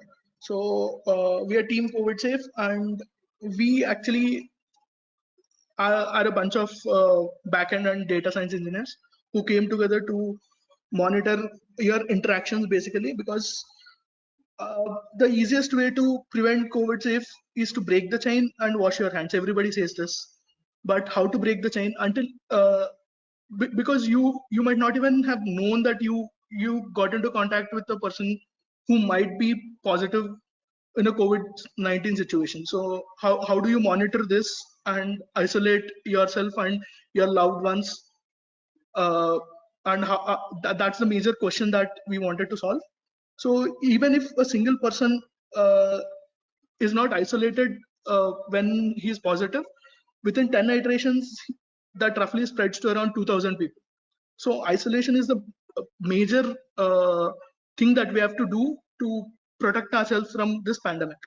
So what we have decided are, so what our algorithms do is that we collect information through our app, your geolocation informations, and we have made an algorithm that makes sure within a 10-meter radius, when 3-meter radius, whenever there is another beacon, we mark it as an interaction and we store it as it is. So whenever there is a positive COVID case registered, we trace back all the interactions. Like layer 1 would be the interactions that are direct with the COVID-1 person. Layer 2 would be the interactions that have been with the persons who have came in contact with a direct affected COVID person. And layer 3 would be the persons who came in contact with layer 2. So that if you immediately have this list of people, you can check everyone's symptoms, and depending on the symptoms, you can either quarantine them or isolate them depending on the symptoms. So the major issue here is to know whether who are the people that have been potentially affected. So that is where we come in. We either with our applications, we have robust APIs that can be integrated with already available infrastructure. Let it be any app or most of the communities and most of the things. Smaller communities have also developed small apps. So our APIs can be used by any kind of application that has already user reach, and we start collecting information and storing in the our database, and we calculate the interactions. And whenever there's a positive like COVID-19 positive case, we trace back all the interactions to help authorities or help doctors to isolate the people that are necessary, like to whoever we have to isolate. We also help them home quarantine the people and notify whenever somebody is unknowingly coming in contact with someone who is already in home quarantine, which helps you protect yourself. And if a home quarantine person has to get their checkups done, and to track them, we issue them a QR code where they can show it in their hospitals, or in a chain of events. The COVID quarantine people can be tracked easily, and depending on their symptoms, we can make them either as uh, uh, they can come out of the quarantine or they should be isolated and stuff. So our main issue is to collect the data and make sure all the people who are in that chain are identified and isolated, so that there's no spread of the virus out of that element. So Randy, our 4 minutes. 4 minutes up. yeah, 1 minute ago. so our application is already done.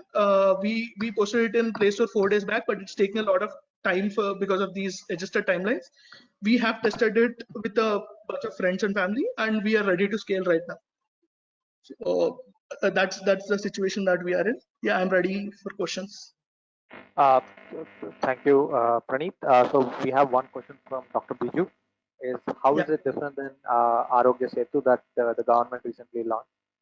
Yeah, so we have better algorithms in identifying different layers of people. That's one thing. The second thing is adaptability. For people to adapt to Arogya Setu, it takes time. So, and time is something that we don't have.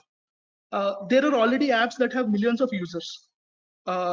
Right now, we can use this robust APIs to collect information from already available infrastructure. Let's say, for example, you take Zomato. Zomato already has a good user base.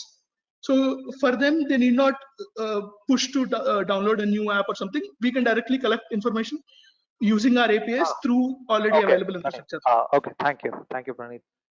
Moving on, next is COVID supply. Ankit Raj, coming to you, making you the presenter.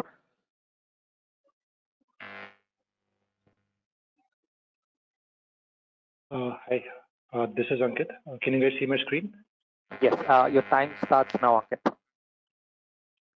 Hi, everyone. This is Ankit. I'm a serial entrepreneur, and I would like to thank everyone who's on this call, and especially Team Coronathon for making me a part of this hackathon. So these are my dedicated and passionate team members, and I would like to thank them as well for being a part of this initiative. And the initiative came from a call that I received from an AIMS doctor, Mr. Umesh Bansal, who was actually begging for 200 PPE kits urgently, and I couldn't help him find that.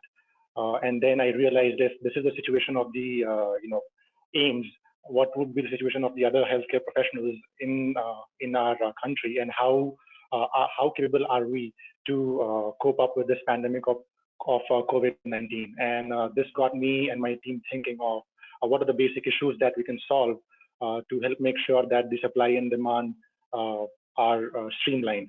And hence we started with the motive of empowering manufacturers to optimize and increase their production output. So these are the problems that the current supply chain has, which is basically fragmented. Raw material are scarce, logistics is also broken, government approvals take a lot of time. Then a lot of counterfeit products are in the market, which no one knows how to identify. Then on top of it, the manufacturers give their products to a lot of wholesalers and suppliers who hoard it to sell it at inflated prices, maybe 10x or 20x of the actual pricing. Also, the demand gets inflated because different people are approaching the same people for supply, and hence it looks like that demand is 10x or 20x of the actual one. And on top of it, the manufacturers don't have the access to working capital so that they can procure raw material or provide income to the daily wage laborers who are key to the equation. So we came up with a solution, which is basically streamlining the supply chain. We started identifying manufacturers who have the capacity to manufacture the kits or the equipment that is required for healthcare professionals, and arrange relevant resources or connect them to the relevant suppliers so that they can procure easily. Also, we are helping a lot of manufacturers getting raw material, initial access to cash, technical specifications, and certifications from government agencies so that they can quickly produce the required quantity and give it to the government agencies and hospitals who are in need. And when it comes to transparency and authenticity, we are also using blockchain, starting to use blockchain as a medium of making sure that the product that's getting into hands of healthcare professionals is authentic and not a fake one. We are removing the middleman layer completely, and we are trying to make a central demand tracker where we don't inflate the demand that's actually there in the market.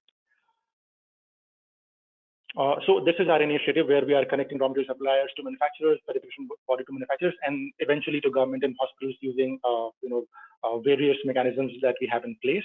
Right now, this is our current traction. We have onboarded 4 manufacturers, out of which 2 are new manufacturers who are going to start production next week or so, and 2 existing manufacturers who are going to ramp up their production capacity, and they can produce 50,000 PPE kits per month, which is worth 5 crores. We have also 4 big raw material suppliers onboarded right now.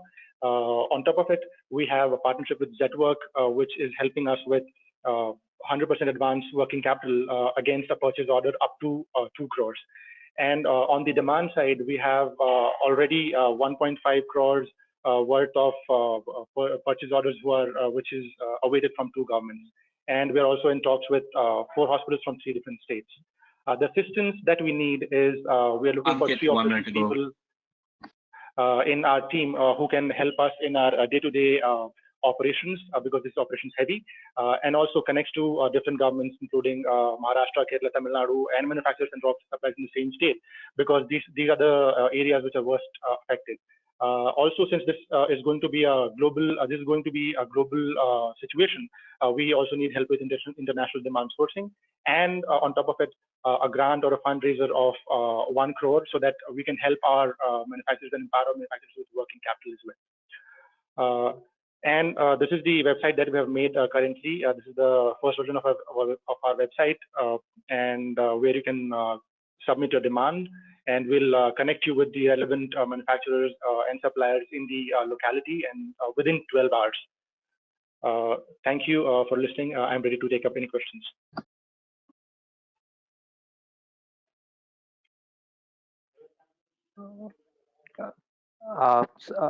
Okay, Satish has a question for you.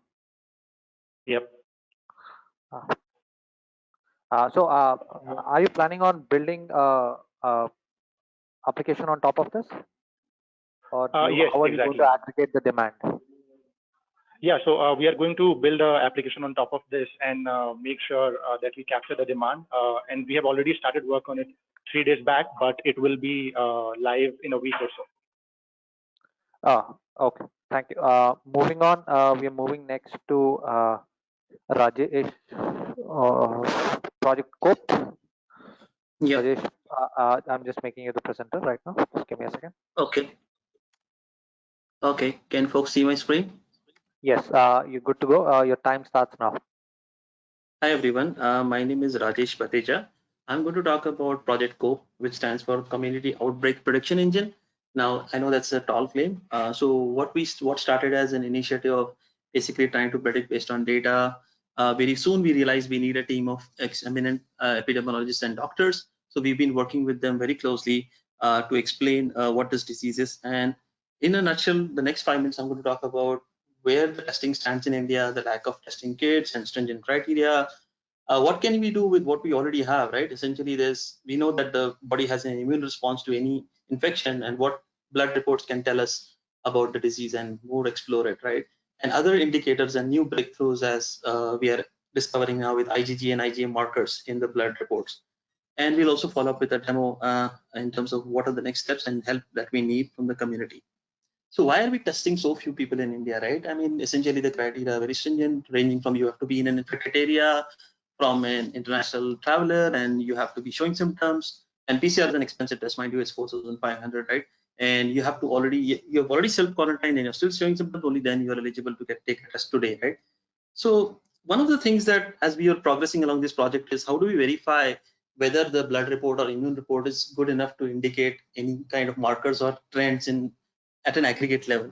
So one hypothesis we said is, okay, can we somehow claim that, okay, there's statistically significant number of people have already got this disease and recovered from it without even knowing about it. And we know that a lot of people think they had it, and essentially there are some anecdotal data, right? So some people saying I felt sick, it was flu but not flu, and I had some cough.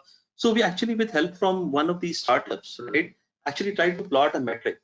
This is one of the non-peer-reviewed metric, and it is still in exploratory phase, which is why we don't claim anything yet.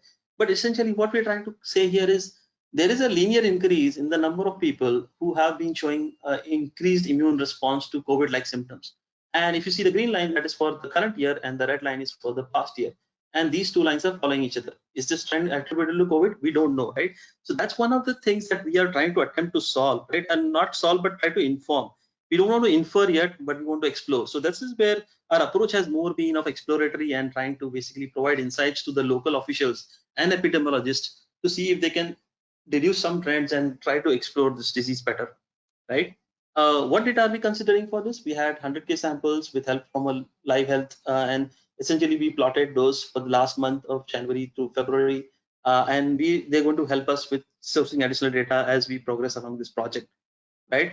Now, what is the new breakthroughs that we are talking about, right? Essentially, what we've recently been approved in India, ICMR has approved something called as IgG-IgM test, right? The RT-PCR test is actually only partial truth. It will only show you if you currently have the infection. It will not show you if you've already had the infection and your body has developed immunity against it. The IgG-IgM will actually help you tell, even after 28 to 30 days after you contracted, that you still have some antibodies in your blood which indicate it.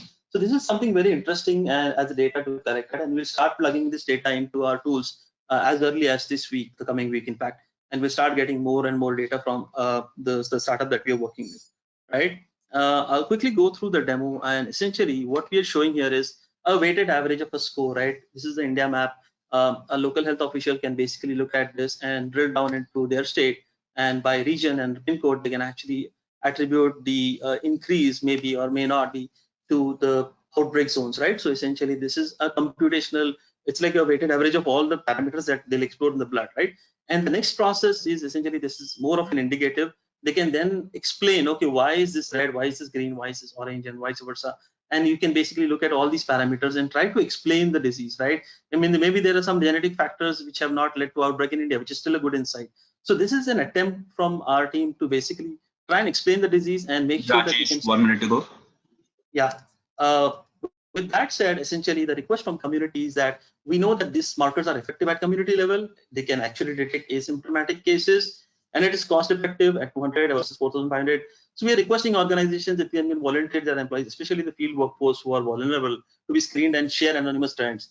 And if they can also help us with additional CBC, CRP signals, which we can correlate while this IgG-IgM test is being scaled across the country, because it will not be available in the hinterlands, for example, right? So we can use whatever blood markers we can do with, right?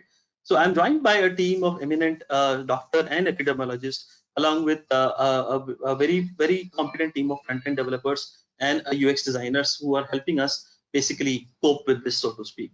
So that's basically what I wanted to discuss with the team. Thank you. Happy to take any questions. Rajesh, we have two questions for you. The first one is, how can we get antibody testing in India?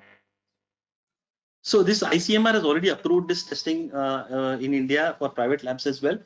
This is called IgM antibody, and essentially these are basically detection. There are ranges in the body. If you're above a certain threshold, it will show that, okay, you had this disease.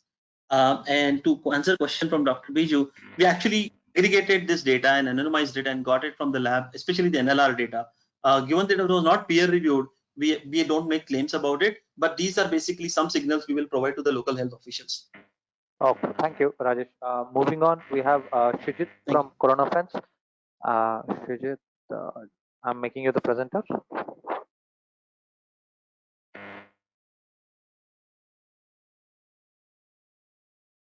Hello, am I audible? Yes, we can see your screen, but it's blank though at the moment.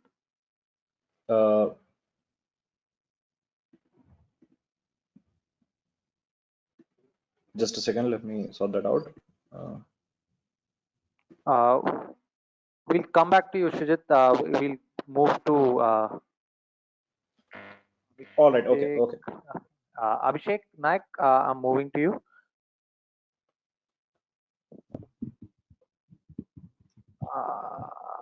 Abhishek is going to present COVID-19 logistics. Yeah, I can hear you, but I can't see your screen, Abhishek.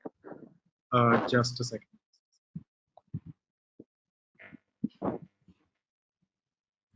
Hi guys, this is Abhishek here. Thanks so much for listening to me here. I'm just going to start. So our project is called COVID Meghalaya. This is something we started building on Friday afternoon because a friend of mine who works with the Meghalaya government gave us a call and said, hey, you know what, like the CM's office needs like a control panel where they can track all sorts of logistics data that is relevant for them to track and be on top of. Meghalaya is a small state. It's a state with just 3 million people.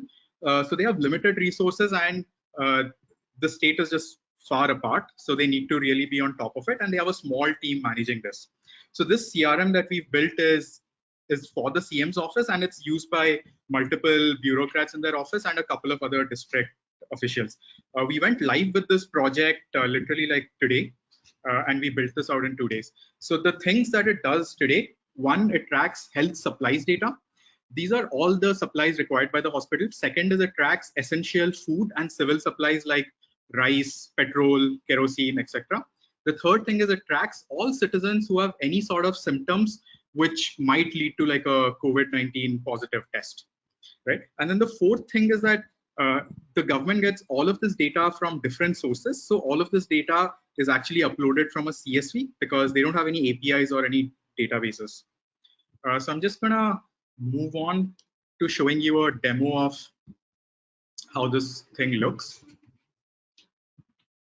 So this is the main panel that is used by the CM here. Here you get a overview of everything that's going on in the state. You can see the total number of calls being made to people to check up with the symptoms. You can track people who have all these symptoms. You can track all the health assets that are in the state today. These are PPEs, these are masks. You can also track food in, in quintals, food in liters, and those kind of things. This is what is used by the CM. The other bits of the application are used by the rest of the team. Going to the health assets, this is where a team can come in.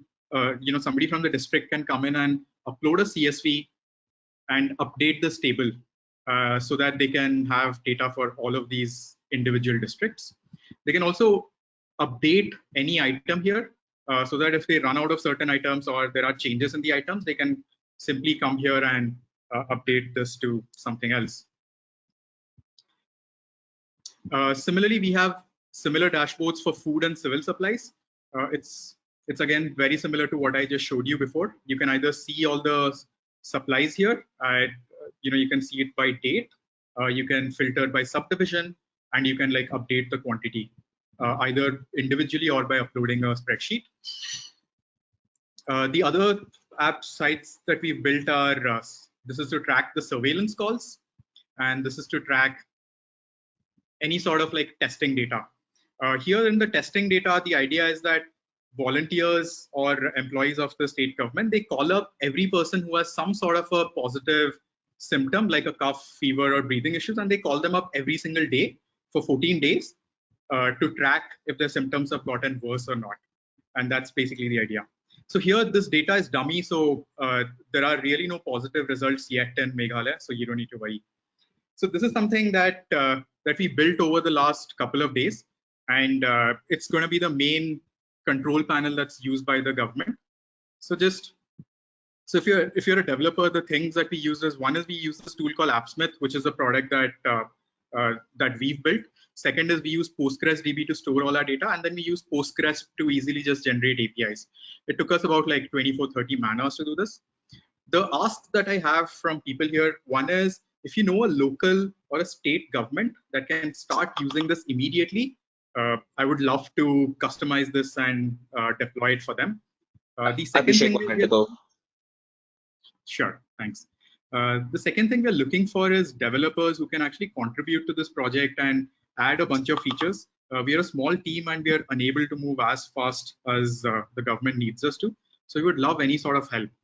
My email is here. It's abhishek@appsmith.com. I'd love to hear from some of you. So this is really all I had to say. Thank you so much. Abhishek, just a question. So how is someone going to enter data into this application? Is it an API access, or how do you input data into this? So all data is done by uploading a CSV. Okay, so there are no integrations as of now. No, there are no integrations. So the government really doesn't have disparate systems which have APIs.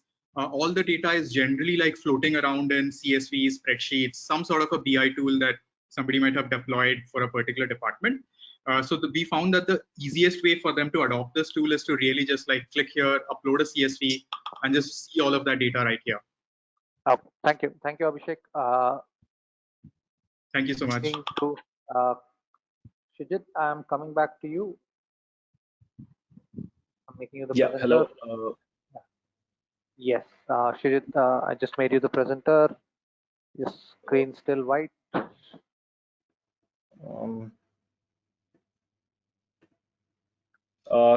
Can you shift it to my secondary presenter, please, and do the after the next presentation? There's some problem with my net connection right now. The video isn't going. Sure. Okay. We are moving to, I think, Dr. Kamachi. And we can see your screen now. Okay. You want to go ahead? Now I can proceed. Now I can proceed. Okay. Dr. Kamachi, we'll get back to you next. Okay. Thank you. Please carry on. Your time starts now. Okay. So hi, good evening, everyone. So our idea is Coronathon. It's a regulatory prevention cum tracking app that is built upon the idea of active color QR code scanning with real-time status updation, specially targeted to put a stop on the chain growth pattern that this virus spreads with.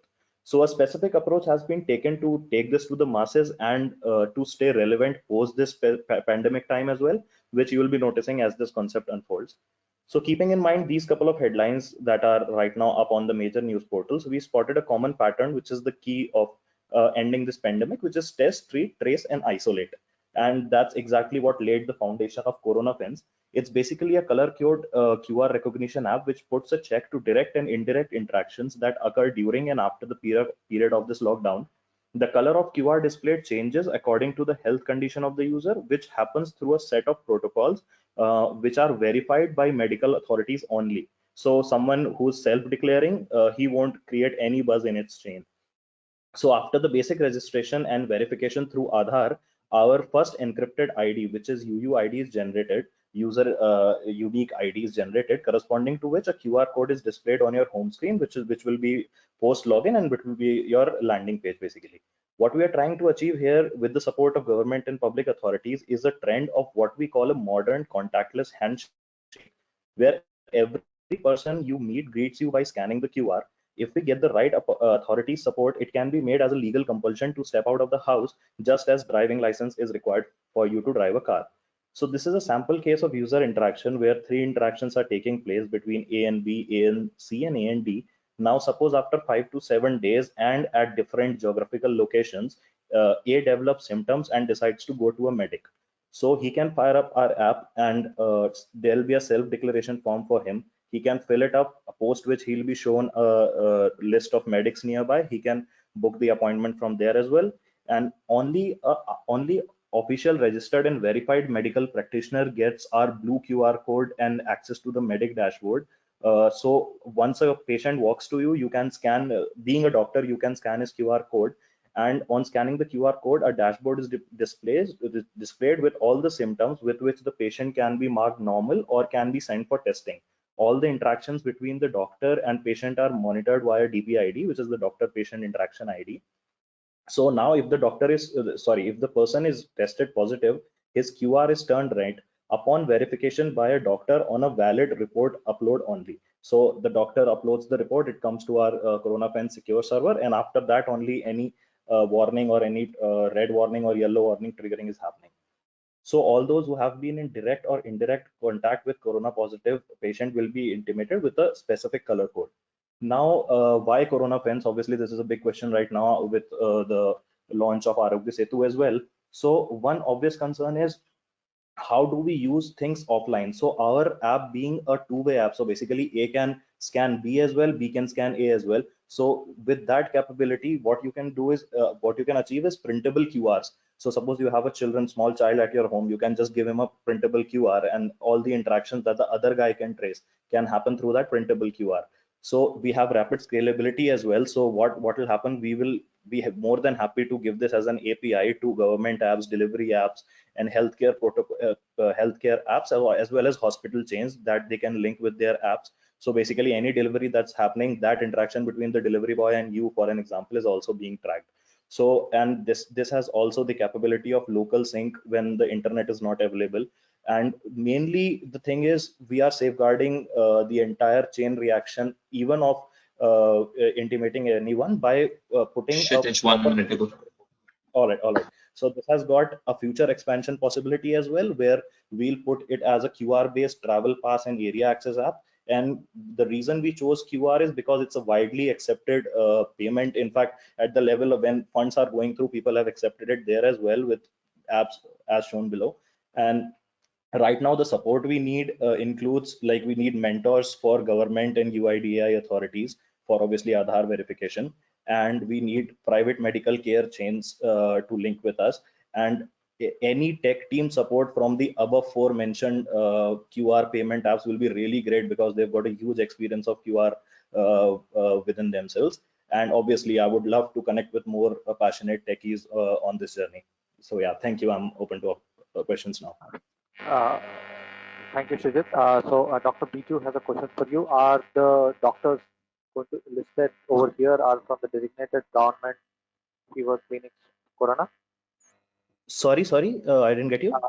The doctors that you have shown as listed doctors, are they designated government fever clinics? So absolutely. So so whenever you install this app, you will get three options. Either you registered as a public area authority, or you register as a medic, or as a normal civilian. So when you will select the medic, we'll have a verification process. Only after getting the verification done, then only you will be able to you will get the access to the medic dashboard. Okay.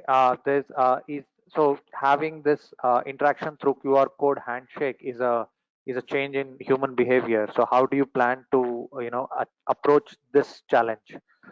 Absolutely. So what I think is so my ideology goes like, whenever I'm designing an app or anything, there should be an incentive for the other person to download it, else there are a couple of millions app out there. So how I'm targeting the problem that you have asked is, this is an incentive for you as well, because I don't know the friend that I'm meeting or the family member that I'm meeting in the next 5-7 days. If suppose we are not meeting again, the geographical location is not the same at that point of time, if you develop some symptoms. So it's for my own personal benefit that I do the QR scanning. And I mean, if we can do big money transactions as well through QR nowadays, then this, yeah. Thank you, Sujit. So moving on, I'm giving Somanath Garau, Dr. Somanath Garau, I'm giving you the presenter rights. Dr. Kamachi, can you unmute yourself and start with the demo? Yeah. Hello, everyone. Can you hear me? Yes, we can hear you. Am I audible to you now? Yes, you are audible. Just a second, Somanath Garau. Doctor, do you want to switch on your webcam as well? No, I think he will not be coming in the webcam, because I have taken all the, I think, control. I think. Yeah. No, you don't have the presentation rights, ma'am. Should I give you the presentation rights of everything? Yes. You give me the. That's better. Okay. Okay. Can you share your screen now, please? Yeah. Show my screen or? Show my, yeah, yes. We can see your screen. Yes. Your time starts now. Yeah.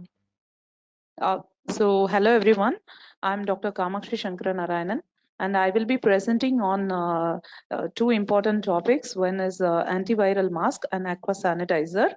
So we have a team of 6 members and with two team leaders. One is Dr. Somnath Garai and myself with relevant experience in chemistry and physics. And we have team members starting with Dr. Murli and Dr. Manas Roy, Mr. Neeraj Kumar Shah, and Dr. Sharachandra Babu with the chemistry and chemical engineering backgrounds. And moving on to the very important aspect of this presentation, we will be working on antiviral mask, which is working on the regular masks. So we are all aware we have to wear the masks nowadays, and the currently available in the market is a 3-ply system. 3-ply masks are available, and they are 95%. It is not permitting any other particles in that, but they are not as effective against the viruses.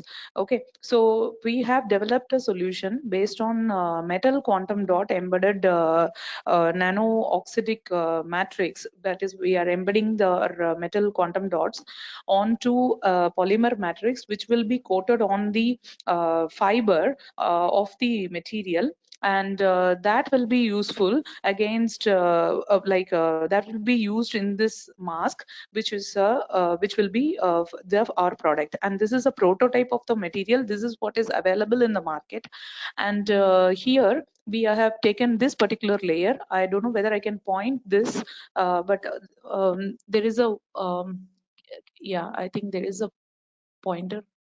Yes, we can see you. Please carry on. Yeah, so this is our this is the material which will be useful in this is the material where we will be coating our nano matrix onto this, and this will be will be melt blown, and that will be used for the antiviral mask production. So this is one of the product that we are talking, and just a minute. Yeah, so our how do I remove this round? I don't know. Just carry on, ma'am. Not an issue, please. Okay, fine. So, the work plan for this is actually we have already synthesized this metal and quantum dots, and we have coated it on the surfaces, and we have evaluated the coating, and it is super hydrophobic actually, and we have given this for testing, and due to the lockdown, we are not able to get the certification done, and once the certification is done, we can go for a bulk production of these materials, and then carry on with our production of the masks. So this is one part of the presentation, and we also would like to present another product where this is known as the aqua sanitizer, and we know that nowadays during the COVID-19 crisis, the large areas are disinfected, especially the outdoors, and they currently they have using bleaching powder, which is nothing other than sodium hypochlorite, and they are used in large quantities. And in China, it has been observed that it causes problems to the human as well as wild animals because of the continuous usage. And even now there is a report in the Hindu newspaper, that in Chennai they have used 300 kilograms per 10,000 liter. That is, a tanker lorry contains 10,000 liter of water, and they are using 300 kilograms of the bleaching powder. Dr. Kamakshi, 1 minute. Yes, sir. Hello. You have 1 minute to go, Dr. Kamachi. You can.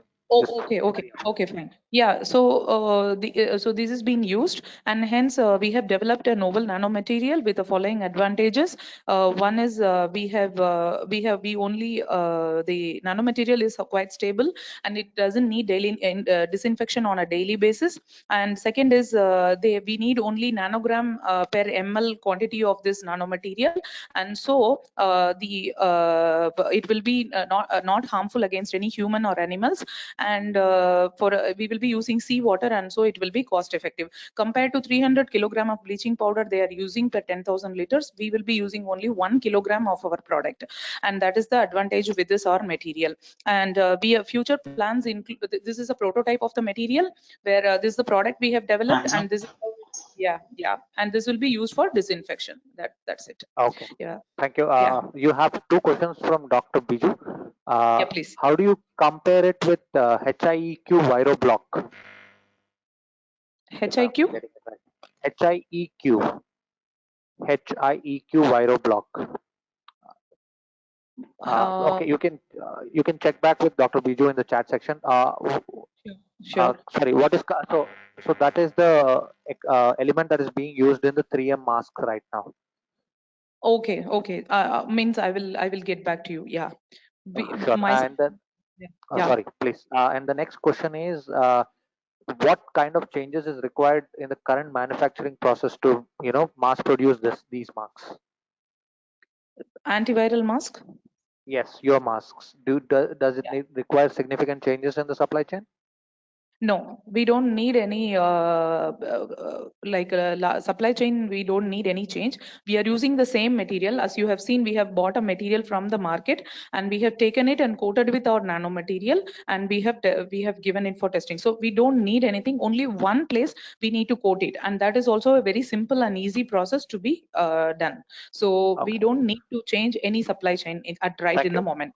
Yeah. Thank you, Dr. Yeah. Kamakshi. Moving Yes. on, Debashish Bauri, I'm going to make you the presenter. Debashish, can you hear us? Hello? Debashish, can you hear us? Hello? Yeah, I can. Yeah, Hello? I can hear you now. Yeah, Debashish. We can see your screen as well. Are you ready to go? Yes. Okay. Hey, hello guys. Your time starts now. Got it. Yeah, carry on. Okay. So my application is very simple. I hope you guys can hear me. So we have developed an application, mobile application, which is already done. We are about to launch it on the Play Store after all the final round of verification. So what we have done is, during this crisis period of time, neither Google Map or any other third party or API were gonna work at this moment to get you the help in your community. So we are asking everyone to join into a particular community near your place or into your city, and that could help each other. So the concept is such a way that if the people will join into this community or join into this application just by simply putting their mobile number, because because they need help in some time, and they could also help other people as well. It's kind of like you have a O negative blood group, and you are going to the blood donation camps because you can need O negative bloods in later stages in your life. So this is a crisis situation, and over here we need to help each other. So we are asking everyone to register into this application, and automatically they will register into a particular community of their own locality. So after joining into the application, the application shows three tabs at bottom. One is messages, that is the broadcast messages by the community. So it is kind of a wall where all the people has broadcasted something. It could be a helpful information, it could be a silly information as well. How to validate those information? Because as you can see, there are tick marks and cross marks out there. So based on those user inputs, you could see these messages or this information are valid or not. So you can see that in my application, one buddy says that I can help with surgical gloves. So is whether this information is good. So I can tap on the comment section and I can say, yes, these are the correct information, somebody has approved into this. So by seeing this approval or by seeing these comments by other users, this information can be validated. And then I switch into the next tab. Over here you can see there are so many messages out there curated by or created by other peoples, and there are valid information. And I can go to the community tab now. Over here you can see the other community peoples who have already registered into this application into the map. So by seeing over this, I can assume that these people can help me out in some way. I can tap over this markers, and I can see who these people are. And behind this beside this map section, also I have the list. So here are the list of a particular area and the people who are surrounding me. So these are all collected data from the GPS locations and plotting into the map. So this users, I can see it, I can tap over them, and I can see how these people can help me. So this is Suman Datta. I can see his address, his phone number, and he can help me with what the help elements he could what the things that he could help me, that I can see over here. So this person on Chakrabarti, they can help me with medicine and home delivery, food homes delivery, water supply. So we are asking asking many users. We are asking all the users around you or around other people to register into this application and provide all the information or provide all the help materials or the way they could help others. So this person can help me with these things, and also in future would this person could also seeking help in this regards. So these are all listed over here. Now the basic the Devashish, 1 minute ago. purpose. Yeah, basic. So we have, apart from this, over here you can directly message that person. We have a profile section over here. You could you see your messages. You can other people send to you. You can reply with them. You can broadcast messages, or you can broadcast to government, to medics and others. And you over here you have your we have this search button. So in search, suppose you want to see some information about the sanitizer, you want to buy a sanitizer and there is nowhere you could get it. Over here you can type over sanitizer and you can search over here, and then you can say there's somebody has given you some information in the community that some you can help give hand sanitizers. You could tap over there and you could see that this is the people and this is the comments against this person. So this way around your community you could get all the help information and all the required stuffs Time's up. helping hand. Yeah, and we have also plans to expose these things into a SMS based application, SMS based services, because Thank everybody you, is Devashish. talking about Thank you. smart app, but nobody is thinking about the basic phone users. So we have the exposed API. Thank you. Devashish, your time's up. Devashish, thank you. So Devashish, we have just one question for you. How do you validate the users who are joining into your community? Yeah, so over here we have phone number verification process, and after that over here you could see if you provide your phone number. I mean to say, not just this verification, the information verification as well. Yeah, so that is totally up to themselves. So user can add their information, their help, how they could help others and what the help they could seek, and then based on the user comments or users tick and cross marks over there, if they found this information are good, they know these people, they could press tick, Okay. tap on the tick, Thank you, and they could, Devashish. if unvalidated, then they can cross. Sure. And Thank you. that way this is going to be validated. Sure. Thank you. So this sums up all the demos that we have for you today. Now Arun will be having a Q&A, moderated Q&A session with Dr. Biju. So Arun. Thanks, Vivek, and thanks for all the teams for the wonderful presentations. Dr. Biju, I'll keep this a 10-minute Q&A. We have primarily 3 questions that's been coming from all of the teams. Thanks for your time and agreeing to give us this outline. If you could tell, primarily as you see, a lot of the teams are tech driven and they're coming from the technology side. But can you please enlighten us and the rest of the audience on what are some of the nuances when we have to address it from a government or a healthcare industry standpoint in the current situation where it's a pandemic? Yeah, thanks, Arun.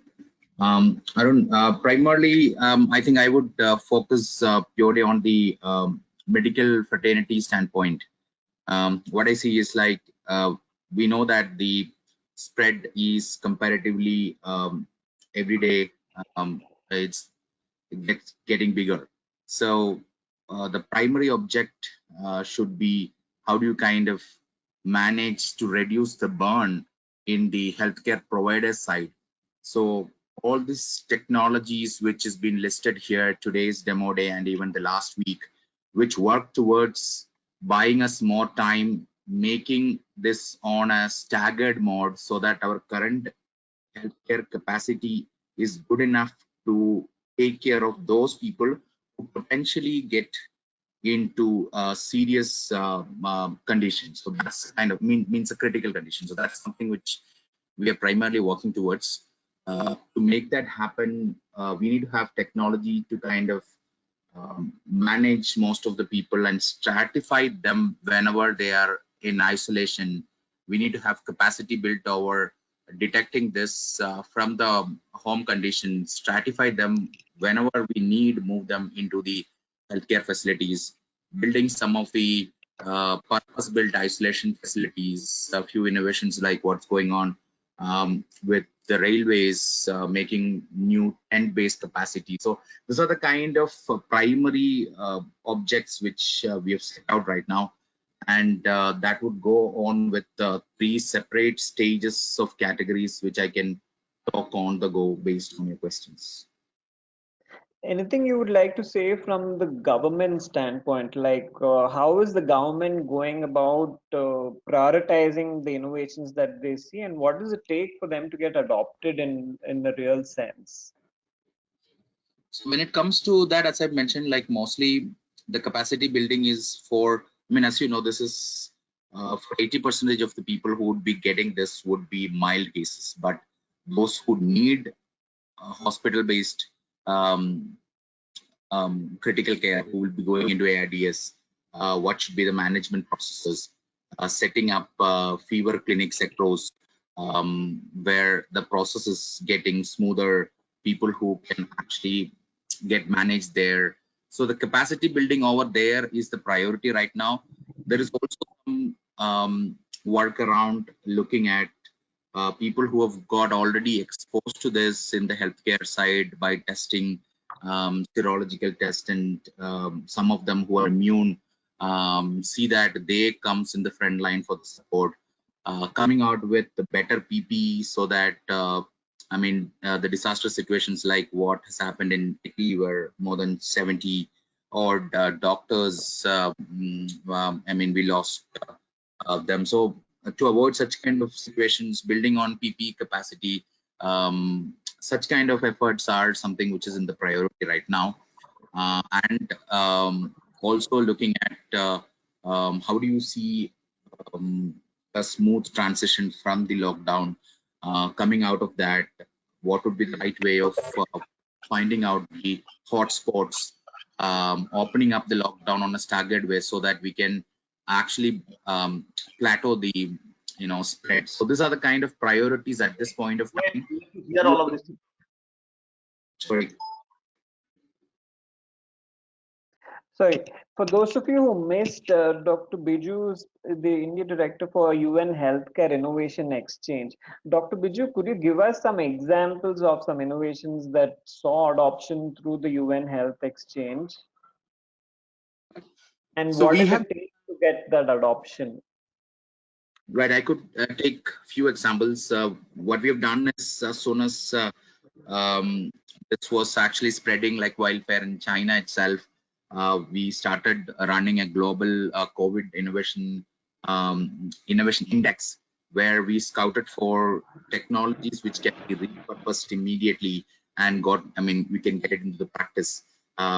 So basically the problem was we did not have enough time to come with a new technology, test it and all. So few areas which we focused were one is the AI-based company called Information, which we kind of identified early on and assisted them in scaling. Later on, that's been taken to multiple other countries, including Italy. So what it was doing is try and assist in screening more than 130,000 patients by applying AI in their first line of screening, which is X-ray or any of the imaging-based test, where certain patterns being trained with the system with which they can quickly pick it out, and after the screening they are confirmed with the standard RT-PCR test. So such kind of technologies which could be scaled was tried. We've also looked at retractable syringes which avoids needle prick injuries and things like that, so promoted such kind of technologies. Also looked at IT systems where proper communication, the needs can be put in place, that can also scaled. We are also looking at such similar programs in India as well. You would have heard the last day TrueNat has got approved by SMR, where the capacity which is built over across India for TB detection is being repurposed for COVID testing. Similarly, we are looking at Cure AI to be also scaled for X-ray AI-based management. We're also looking at few other technologies which can actually look at radically different ways of detecting patients who have got COVID by cough acoustics, which is on a fast track validation with ICMR right now. So these are the kind of activities which we're doing. We've got more than 500 odd technologies across the globe trying to accelerate. Other than the vaccines and the prophylaxis activities, technology side, this is what we've been doing. Last question from my side. Meanwhile, I can encourage any audience, if you have questions, kindly type in. I'll take it from there. Dr. Biju, what's the regulatory environment for, current pathway for it? Again, getting any of these solutions. So you mentioned there's a fast track from ICMR. So any of these solutions that we just saw demoed or, others, how do they approach ICMR or, most of these are tech-based solutions. They don't know ICMR and the process. Can you help us outline this? So most of the technologies which we discussed, which is coming in the category of digital health, where it doesn't have to go through specific, randomized comparative study or anything of such sort. The only thing which comes here is about the privacy and things like that, which primarily doesn't come purely under the ICMR of Ministry of Health and Family Welfare. We actually focus mostly on seeing the sensitivity, specificity of various new tests which is coming.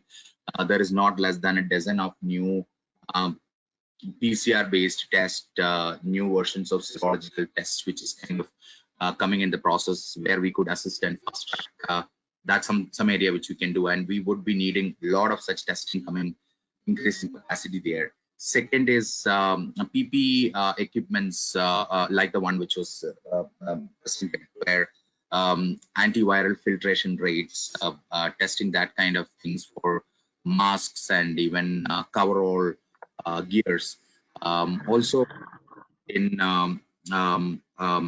oxygen concentrators, which one step before patient getting into a ventilator or people kind of with comorbidities to be managed. So such kind of interventional products would be an area where we would look more for efficacy and standards. Most of the digital health things which is coming here has to look at the privacy and aspects like that. We could actually put them across to the right track to kind of scale up. At this moment, I feel rather than working in silos, so we could probably club up few companies together and maximize their impact. Join hands together to make this reach multiple places is something which I'm thinking would be the right way. Thanks. There's one question from the audience from Naval. He's asking, how long does it take to upskill medical staff to use invasive ventilator in an ICU? Maybe you can broaden this by saying, at this point, we need a lot of medical staff. So paramedics, how can they be upskilled, and what's the long-term answer to this? Right. So this is a need which has come up from the state government of Kerala first, because they were trying to upskill the medical staff there. So there is an initiative where, with the support of WHO, there are some quick video-based online training programs which going to be going through, and then certifying them to handle this. That's something which is in talk. But honestly, to get them handle this kind of things, that scenario, it's not easy, but we are expecting 1 or 2 days of hand holding, and the training certification would make them more prepared. That's what we are working towards right now. And it's not completely done. It's in the process. Thanks so much, Dr. Biju. We will connect you with some of the teams, and in the audience, you can please feel free to connect with him as well. I'll just take a minute to have some of our supporters and the panelists for 30 seconds to kindly say a few words about their experience here. May I unmute Ms. Chandana Agarwal, please? Ma'am, you're on. Kindly, yes. I think there were some very nice ideas over here, but I completely agree with Dr. Biju, and about the fact that I think the first priority would be to look at healthcare workers and how we can make sure that they are protected. And I would like to go through all the ideas again and see where I can kind of value that and how I can help scale them. Thank you so much. Thanks. Pranay from National Health Authority, I'm just unmuting you.